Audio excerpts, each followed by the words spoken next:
The protagonist of the 2.4 update, Lupa, is finally available to pull for. So if you've been looking for a guide on her, I got you. Her strengths do include being the premier fusion attribute buffer, not only buffing her kit, but the entire team's fusion damage. Number 2, she shreds fusion res, especially if you're going to be using the mono fusion team. And number 3, her kit intrinsically allows you to deal more damage to bosses. Going over Lupa's combat rules, she falls under Concerto efficiency with dealing higher resonance liberation damage and also has fusion and basic attack damage amplification. And here's all the materials you're going to need to get her up to max level. For what skills prioritize upgrading first on Lupa, definitely her resonance liberation, then her forte circuit, intro skill, and then lastly you can do the normal attack and resonance skill evenly. And here are all the materials you're going to need to upgrade all of these skills. For what weapons to use on Lupa, her signature Wildfire Mark is phenomenal. Obviously the design is insane, easily one of the best looking broad blades and just weapons that the devs have made for this game. If you decide to not go for her signature Broadblade, what's really cool is that Jinshi signature, Ages of Harvest,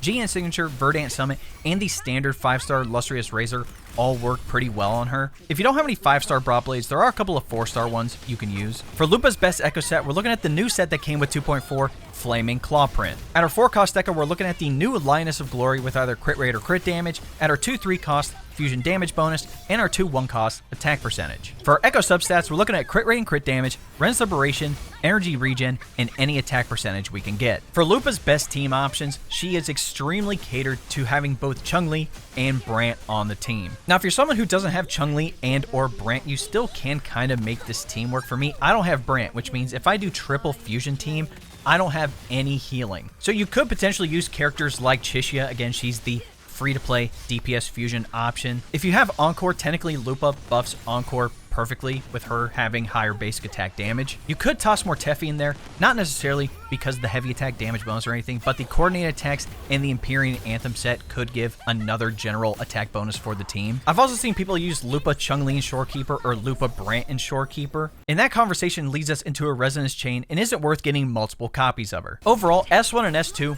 are good. Again, you get a free crit rate bump, you get an additional fusion damage bonus for the entire team, but S3 is the best one out of all of this. Being able to lift the restrictions of Pack Hunt, meaning you don't have to have 3 fusion characters to take full advantage of the buffs and also the fusion shred, is super nice. So even though I don't have my fusion healer, I'm still liking the mono fusion team overall, and Lupa does some insane damage, especially for what's supposed to be a sub DPS unit. Let me know how your Lupa pulls are going, or are you saving for the next update where it's confirmed we are getting Frolova. She's going to be phenomenal, especially for those Havoc teams.